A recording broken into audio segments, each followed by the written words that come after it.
Assalamualaikum warahmatullahi wabarakatuh. Yang kami hormati Bapak Kepala Sekolah selaku mentor Bapak Eko Sutrisno Sarjana Pendidikan. Yang kami hormati Bapak Ibu peserta seminar laporan orientasi pengenalan nilai dan etika P3K. Bagaimana kabarnya semuanya Bapak Ibu? Baik semuanya. Baik, senang sekali bisa berada di sini. Perkenalkan, nama saya Muhammad Asep Ismoyo Jatiratong Azadin yang akan memandu sesi seminar hasil laporan orientasi pengenalan nilai dan etika P3K.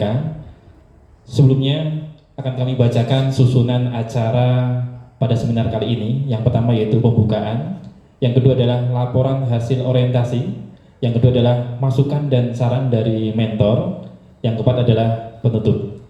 Marilah kita awali dengan berdoa sesuai dengan ajaran agama masing-masing. Berdoa kami persilahkan. Selesai. Bapak Ibu semuanya, berbicara tentang media pembelajaran, tentunya kita semuanya selaku guru di lingkungan sekolah mempunyai harapan yang sangat besar bahwa apa yang kita sampaikan kepada para siswa kita itu bisa diterima dengan optimal dan antusias. Pertanyaannya adalah, apa yang bisa kita lakukan untuk meningkatkan minat belajar siswa dalam pembelajaran tersebut?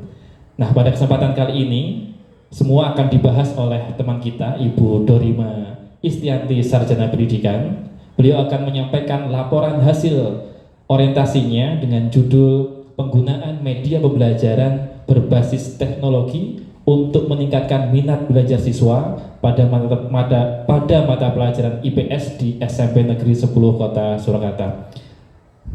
Langsung saja kita sambut dan kita perkenalkan kepada Ibu Dorima Istianti, Sarjana Pendidikan, untuk menyampaikan pemaparan materinya. Monggo, kami persilakan Ibu.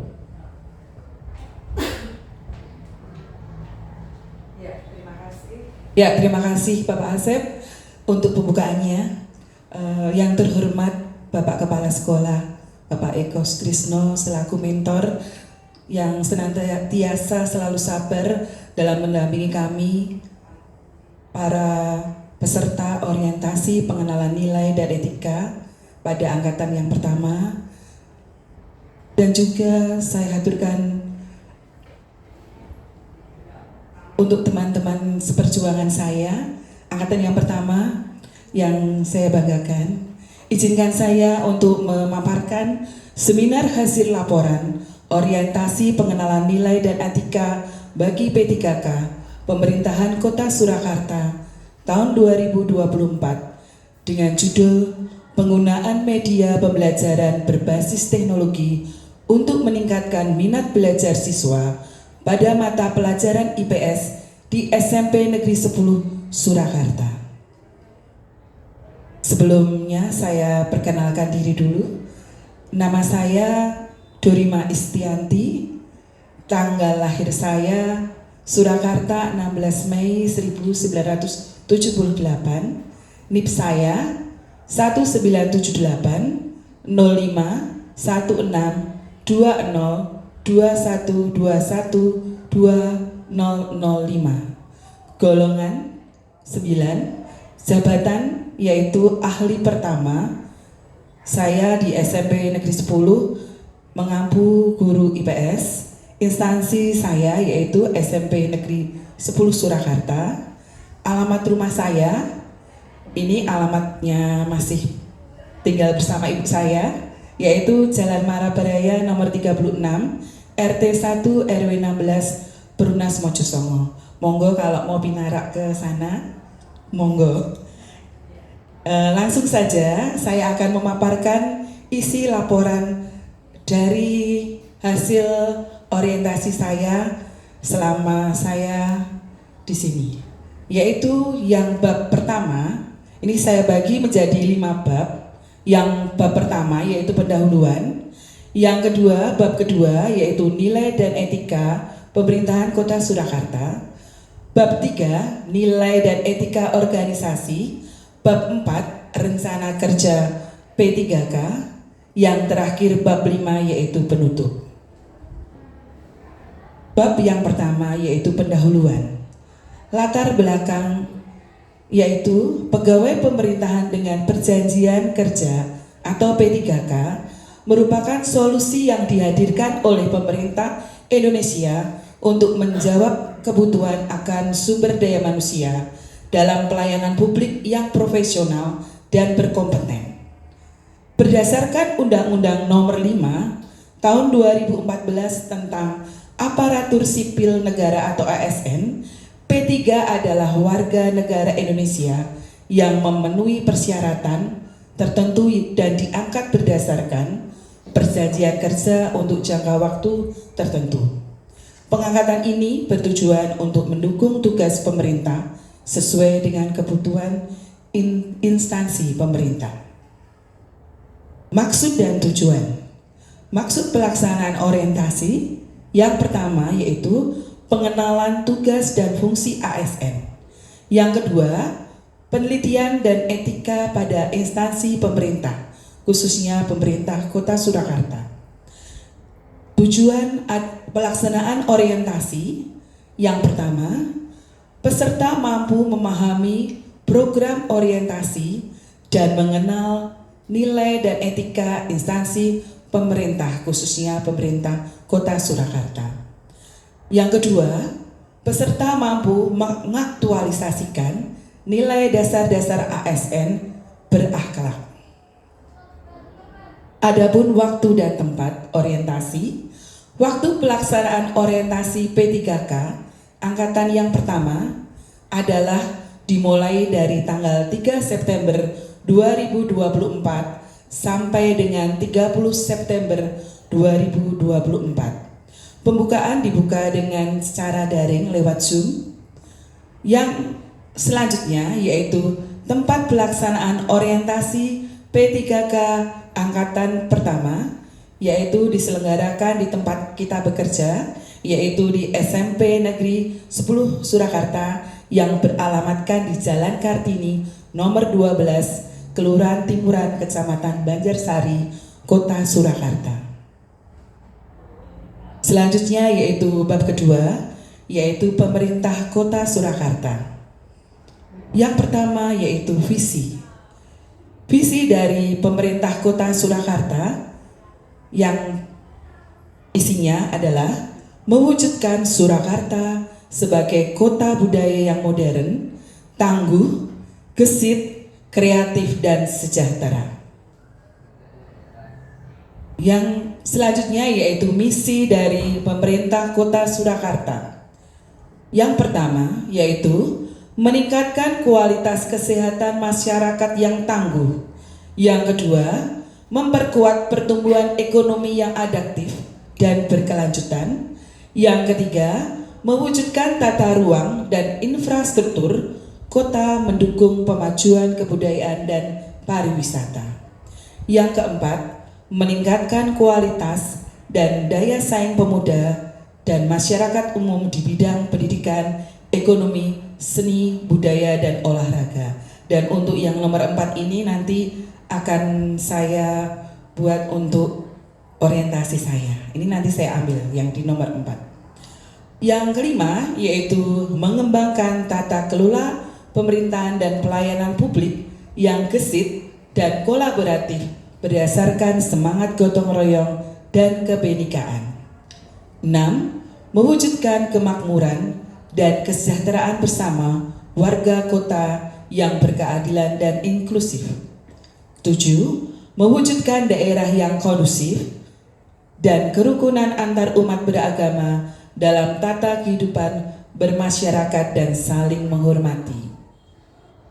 Sekarang kita menuju ke bab 3, yaitu Dinas Pendidikan Kota Surakarta. Visinya, terwujudnya layanan pendidikan yang bermutu dan paripurna.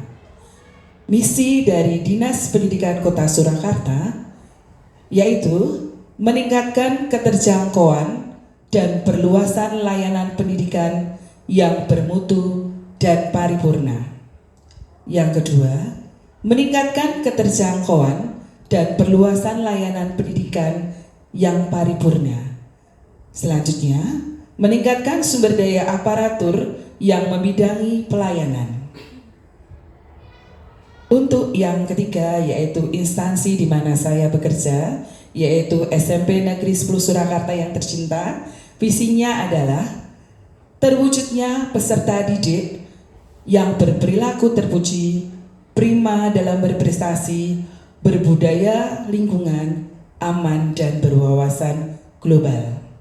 Adapun misinya, misi dari SMP Negeri 10 Surakarta, yang pertama, meningkatkan karakter beriman, bertakwa kepada Tuhan Yang Maha Esa, dan berakhlak mulia, berkebinekaan global dan mandiri peserta didik untuk mencegah terjadinya ekstremisme berbasis kekerasan. Yang kedua, mewujudkan peserta didik yang unggul dalam prestasi akademik dan non-akademik. Nanti untuk yang nomor 2 ini adalah masuk dalam isu saya. Yang ketiga, mewujudkan budaya literasi dan numerisasi. Yang keempat, mewujudkan budaya gotong royong dan peduli terhadap lingkungan. Yang kelima, membudayakan perilaku hidup bersih dan sehat bagi warga sekolah. Misi yang keenam, mewujudkan kurikulum sekolah guyub rukun. Ketujuh, menumbuhkan budaya positif untuk menciptakan lingkungan sekolah yang aman dan nyaman. 8. Meningkatkan budaya senyum, sapa, salam, sopan, dan santun kepada sesama dan orang yang lebih tua dalam kehidupan sehari-hari. 9. Meningkatkan rasa cinta terhadap budaya bangsa dengan berbagai kegiatan sekolah. Ini untuk yang bab keempat, yaitu rencana kerja saya selama sebagai P3K di SMP Negeri 10 Surakarta. Untuk identifikasi isu, yang pertama yang saya perhatikan, saya lihat di sini, yaitu kurangnya minat belajar siswa dalam pembelajaran IPS di SMP Negeri 10 Surakarta. Yang kedua, penggunaan media pembelajaran yang menarik, kurangnya penggunaan media pembelajaran yang menarik untuk mata pelajaran IPS di SMP Negeri 10 Surakarta. Yang ketiga, siswa kurang aktif dan antusias dalam memahami pembelajaran IPS. Mungkin selama saya jadi guru di sini, saya sering mengajar anak-anak IPS, tapi kadang-kadang anak itu kurang antusias, atau jika saya menerangkan, anak-anak mungkin kurang kurang aktif dalam pembelajaran. Jadi saya merasa untuk mengangkat isu tersebut, mungkin mereka beranggapan untuk pembelajaran IPS itu dianggap sebagai pembelajaran yang membosankan karena isinya mungkin hanya hafalan, tidak ada praktik. Ya, kalau mungkin menari ada praktiknya, mungkin kalau IPA ada eksperimennya. Tapi kalau untuk IPS mungkin ada, tapi kita harus mengeluarkan biaya. Misalnya kita ajak anak-anak ke museum. Nah, kita ke sana kita memerlukan biaya yang lumayan. Dan itu pun kita juga harus programnya harus lama. Terus yang selanjutnya, mereka beranggapan IPS itu mungkin kurang kurang penting mungkin ya. Wah, isinya mau apalan, bosen aku, gurunya mau terang ketok gitu ya. Gurunya cuma terang ketok, nggak ada media di dalamnya. Sehingga siswa hanya mungkin diam, nggak mudeng, apa dia rame karena bosen. Nah, saya mengangkat isu tersebut supaya kita tahu nanti apa yang mereka butuhkan. Yang selanjutnya, ini isu yang saya angkat, yaitu penggunaan media berbasis teknologi bagi siswa di SMP Negeri 10 Surakarta. Nah, dari saya melihat anak-anak yang mungkin kurang antusias, mungkin anak-anak perlu media yang menarik untuk mereka tidak hanya diterangkan saja, tidak hanya model ceramah saja. Misalnya, kemarin saya mengajar peta, ternyata anak-anak itu lebih antusias jika diberi suatu media pembelajaran yang menarik. Salah satunya melihat tayangan YouTube. Ya, walaupun mungkin saya belum bisa membuat YouTube sendiri, tapi nanti rencananya saya akan membuat seperti itu. Saya mengambil dari YouTube yang lain. Saya ambil materi tersebut, ternyata anak-anak itu senang. Terus yang antusias. Terus yang kedua, saya membuat semacam peta.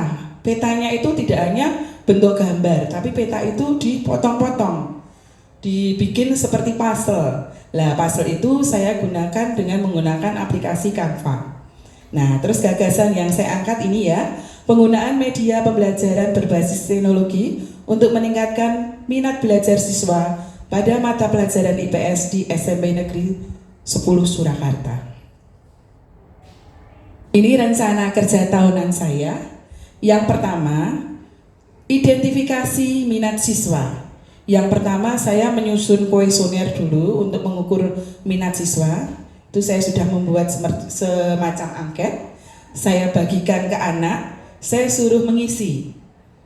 Di situ ada beberapa pertanyaan yang berkaitan dengan minat siswa terhadap pembelajaran IPS. Yang kedua, setelah diisi, anak-anak mengumpulkan hasil kuesioner tersebut. Yang ketiga, setelah saya mengetahui hasilnya, saya menganalisa apa hasil kuesioner itu untuk menemukan kendala dalam proses pembelajaran pada mata pelajaran IPS. Ternyata anak-anak lebih senang jika ada media pembelajaran yang menarik, tidak hanya diterangkan saja, tidak hanya membaca buku saja, tidak hanya disuruh meringkas saja, tapi mereka lebih senang berpartisipasi atau ikut serta dalam proses pembelajaran tersebut. Dan yang kedua yaitu pembuatan media pembelajaran yang menarik. Nih ya, yang pertama, pembuatan modul ajar menggunakan media Canva dan aplikasi multimedia lainnya.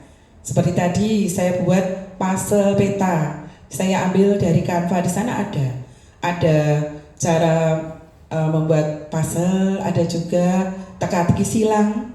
Kalau IPS itu biasanya suka dikasih teka-teki silang. Kuisis juga senang anak-anak seperti itu.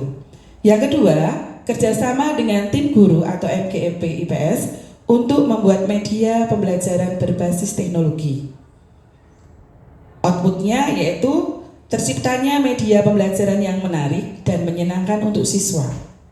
Dari hasil kerjasama kita mendapatkan media pembelajaran yang menarik untuk siswa. Yang ketiga yaitu mengunggah media pembelajaran berbasis teknologi.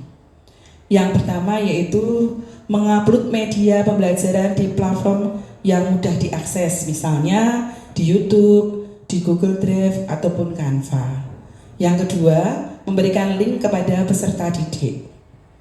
Jadi kita punya media, kita share linknya kepada anak-anak, anak tinggal membuka. Kalau mungkin di sini kita tidak boleh membawa HP di sekolah, ya kita bisa memberikan link biar untuk belajar di rumah. Jadi nanti anak-anak belajar di rumah membuka link yang saya share tadi. Outputnya, media pembelajaran dapat diakses kapanpun dan dimanapun oleh siswa. Jadi anak-anak itu bisa mengakses kapanpun, di rumah, malam hari, itu sampai rumah dia bisa membuka link tersebut. Jadi anak-anak itu misalnya di rumah tidak hanya main game saja. Jadi HP itu bisa digunakan dengan bijak, dengan membuka link yang sudah kita siapkan untuk anak-anak. Yang selanjutnya, melaksanakan pembelajaran yang menyenangkan. Pendidik menggunakan media pembelajaran dalam proses pembelajaran. Yang kedua, siswa mempelajari materi melalui media tersebut. Outputnya, hasilnya, yaitu terlaksananya pembelajaran yang interaktif dan menyenangkan. Untuk kegiatan selanjutnya yaitu evaluasi dan refleksi serta penguatan. Yaitu yang pertama, melakukan penilaian dengan menggunakan Google Form dan feedback dari siswa. Yang kedua, merefleksi materi yang disampaikan. Outputnya atau hasil yang ada yaitu setiap siswa memiliki akses ke materi dan tugas secara digital untuk mendukung pembelajaran secara mandiri. Jadi anak bisa belajar secara mandiri lewat link yang sudah disampaikan oleh guru.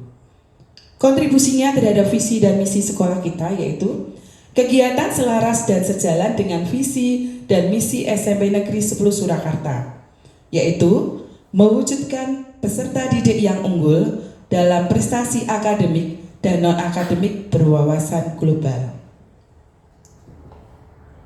Ini untuk program kerja menengah saya.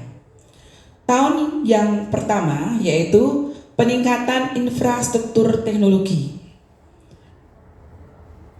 Tahap-tahapnya yaitu dengan membangun infrastruktur jaringan internet yang kuat di seluruh lingkungan sekolah.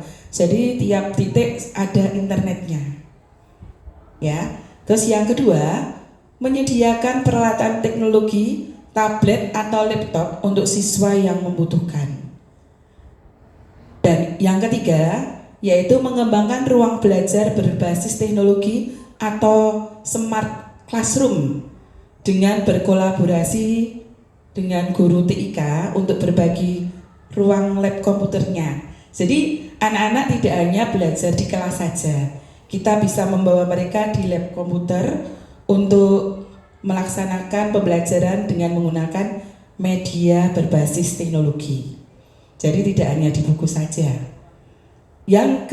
Tahun kedua yaitu pelatihan berkelanjutan untuk guru.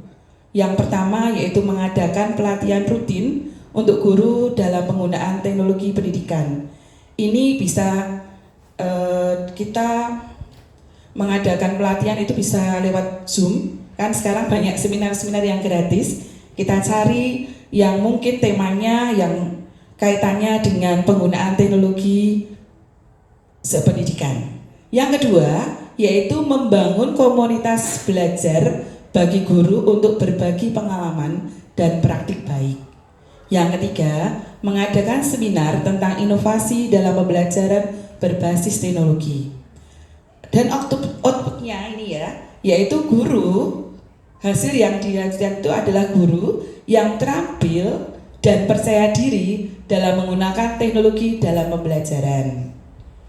Untuk tahun yang ketiga yaitu pembuatan konten pembelajaran digital.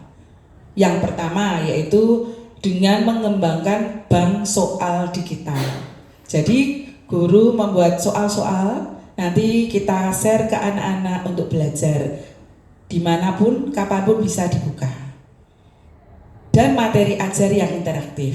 Yang kedua, melibatkan siswa dalam pembuatan konten pembelajaran seperti video dan modul interaktif. Jadi anak-anak bisa membuat konten pembelajaran. Hasil IPS tadi yang diajarkan apa, nanti dibikin konten. Mungkin anak-anak lebih tertarik dan lebih antusias. Outputnya, konten pembelajaran yang menarik dan interaktif sesuai dengan kebutuhan siswa. Program kerja menengah yang tahun keempat yaitu evaluasi dan penyesuaian program. Yang pertama, melakukan evaluasi menyeluruh terhadap program pembelajaran berbasis teknologi yang telah dilaksanakan. Yang kedua, mengumpulkan umpan balik dari siswa dan guru tentang efektivitas penggunaan teknologi. Yang ketiga, menyusun rekomendasi perbaikan untuk program ke depan. Outputnya, terciptanya evaluasi yang menyeluruh dan perbaikan dalam program pembelajaran berbasis teknologi. Tahun yang kelima, sesuai dengan kontrak kita, tahun yang kelima, yaitu pengembangan program.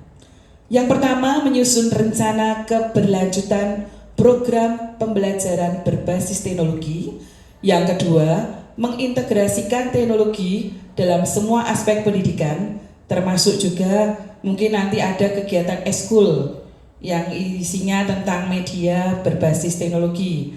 Yang ketiga, mengadakan kerjasama dengan institusi luar untuk pengembangan program lebih lanjut. Untuk outputnya program pembelajaran berbasis teknologi yang berkelanjutan dan terintegrasi. Kontribusinya apa untuk visi dan misi SMP Negeri 10? Yaitu mewujudkan peserta didik yang unggul dalam prestasi akademik dan non-akademik serta meningkatkan mutu dan mengembangkan inovasi pembelajaran yang menyenangkan, inovatif pada semua mata pelajaran dan mengembangkan strategi pembelajaran siswa. Nah, ini bab terakhir yaitu penutup. Kesimpulannya, yang pertama yang dapat kita simpulkan yaitu penggunaan media pembelajaran berbasis teknologi dalam pembelajaran dapat secara signifikan meningkatkan minat dan hasil belajar siswa dengan penerapan media yang berbasis teknologi, yaitu seperti video dari YouTube tadi atau video pembelajaran yang mungkin nanti akan saya buat, Canva, Google Form. Diharapkan siswa dapat lebih mudah mengakses materi, tugas dan penilaian serta membuat proses belajar mengajar menjadi lebih interaktif dan menyenangkan. Kegiatan ini selaras dan sejalan dengan visi, misi dan tujuan di SMP Negeri 10 Surakarta, yaitu terwujudnya peserta didik yang berperilaku terpuji, prima dalam berprestasi, berbudaya lingkungan, aman dan berwawasan global, serta meningkatkan mutu dan mengembangkan inovasi pembelajaran yang menyenangkan dan inovatif pada semua mata pelajaran dan mengembangkan strategi pembelajaran siswa. Untuk sarannya bagi guru, sarannya yaitu guru diharapkan mendorong siswa agar tetap semangat dan bermotivasi tinggi dalam belajar. Yang kedua, guru selalu mempersiapkan media pembelajaran yang menarik serta relevan dengan minat siswa, sehingga siswa itu menjadi antusias, tertarik dengan apa yang kita ajarkan. Bagi siswa, yang pertama, siswa memanfaatkan media berbasis teknologi yang tersedia secara optimal untuk meningkatkan kemampuan belajar mereka. Yang kedua, siswa diharapkan lebih aktif dan kreatif dalam menggunakan media pembelajaran berbasis teknologi. Untuk bagi sekolah perlu mendorong guru untuk terus berinovasi dalam mengembangkan metode pembelajaran yang bervariatif dan menggunakan media pembelajaran berbasis teknologi. Terima kasih. Sekian pemaparan yang saya sampaikan. Semoga bermanfaat bagi semuanya. Baik, demikian tadi pemaparan materi dari Ibu Dorima Istianti, Sarjana Pendidikan, dengan judul penggunaan media pembelajaran berbasis teknologi untuk meningkatkan minat belajar siswa pada mata pelajaran IPS di SMP Negeri 10 Kota Surakarta. Selanjutnya, masukan dan saran dari mentor kepada Bapak Eko Sutrisno, Sarjana Pendidikan, monggo kami persilahkan. Baik, terima kasih. Langsung dari hasil paparan Bu Dorima tadi, kita dapat mengambil beberapa hal. Yang pertama, untuk kita sarankan pada Ibu Dorima, karena nanti sebagai pelakunya ya penjenengan yang membuat rencana, ya, maka kalau itu dilaksanakan harus sesuai betul dengan perencanaan itu, berarti pelaksanaan mungkin bisa agak lama. Artinya membutuhkan waktu yang panjang karena ketersediaannya belum, ya, perlu perencanaan lagi untuk sarpras. Maka nanti kolaborasi dengan seksi sarana dan prasarana, untuk mengadakan sarana media itu, nah itu ya, tablet dan sebagainya. Karena pengadaan tidak bisa begitu langsung, nah, itu kan berarti butuh waktu. Nah, untuk itu pelaksanaan kegiatan-kegiatan yang membutuhkan media itu ya berarti harus bisa penjenengan program dengan media yang sudah ada, tapi dilaksanakan seoptimal mungkin. bisa ya, nah. Kemudian kolaborasinya di samping dengan Sarpras mungkin juga dengan MPMP dan sebagainya untuk peningkatan guru bersama-sama tadi gitu. Itu bisa bersama-sama dengan MPMP sekolah ya, MPMP kota bisa. Nah, nanti mungkin saling kunjung dan sebagainya juga bisa. Saya kira itu sudah cukup baik, terima baik, bukan cukup baik, sudah baik ya, karena ternyata pemaparannya juga ternyata lancar ya. Tadi pertama awalnya kan rodok gupi, ternyata bagus. Terima kasih. Terima kasih Bapak atas saran dan masukannya. Untuk waktu saya kembalikan ke moderator. Baik, alhamdulillah rangkaian acara seminar laporan hasil orientasi pada hari ini sudah berjalan dengan baik. Kami ucapkan terima kasih kepada mentor Bapak Eko Sutrisno yang sudah memberikan arahan, bimbingan, saran kepada kita semuanya sehingga semuanya bisa berjalan dengan baik. Dan juga tidak lupa kami ucapkan terima kasih kepada seluruh audiens, Bapak Ibu peserta seminar pada siang hari ini. Satu tembang untuk kita untuk menutup perjumpaan kita pada siang hari ini. Sungguh indah Pulau Jawa, Singapura kotanya rapi. Semoga manfaat untuk semua. Kita ucapkan terima kasih. Akhirnya undur diri. Assalamualaikum warahmatullahi wabarakatuh. Aplaus untuk kita semuanya. Pertama Bu Dorima.